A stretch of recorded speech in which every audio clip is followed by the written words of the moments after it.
Почитувани граѓани, според член 32 од Изборниот законник, Државната изборна комисија во рок од 3 дена од распишувањето на изборите до институциите надлежни за водење на евиденција на вработени, во случајот и Министерството за информатичко општество и администрација, поднесува барање за доставување на список со вработени во јавниот сектор, соодветно систематизирани, список кој Министерството е должно во рок од 5 дена да го достави до Државната изборна комисија.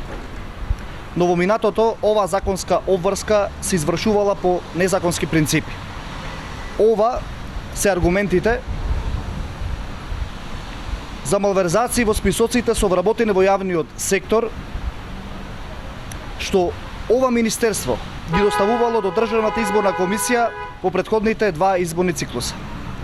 Подсетувам, од списоците доставувани од Министерството за информатичко општество и администрација, Државната изборна комисија потоа избира членови во општинските изборни комисии, избирачките одбори, кои го спроведуваат гласањето и броењето на гласови.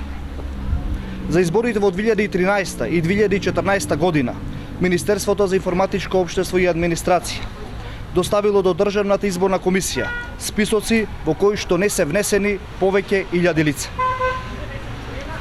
Кадрите на Груевски вчера сами се издадоа. За различните бројки што изгледуваат во изјавите на нивните функционери, велат дека годинава во регистарот се изоставени вработени во пионерски домови, работнички универзитети или ликвидирани јавни предпријатија.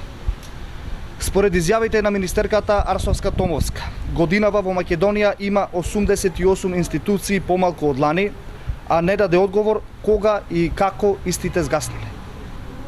Според неа, бројката на вработени во јавниот сектор е намалена, но според незиниот колега Ставревски има нови вработувања по основ на трансформиран работен однос.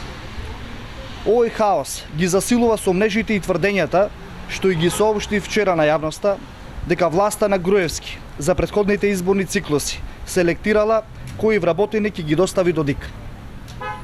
Овие малверзации, што веројатно се дел од се друго што се правело со овие списоци, само го потврдуваат она што го бараме. Регистарот мора да содржи податоци на вработените внесени во професионален софтвер, а не на обични Excel табели, какви што се најголем дел од оставените списоци. Регистарот по закон мора да биде база на веродостојни податоци за бројката на вработени во јавниот сектор. Само од него може да произлежат точни списоци за ДИК. Ако ова не се направи, на списокот со вработени што од ова министерство законски треба да се достави до ДИК, јас ќе ставам вето. Фер и регуларни избори мора да има. Благодарам.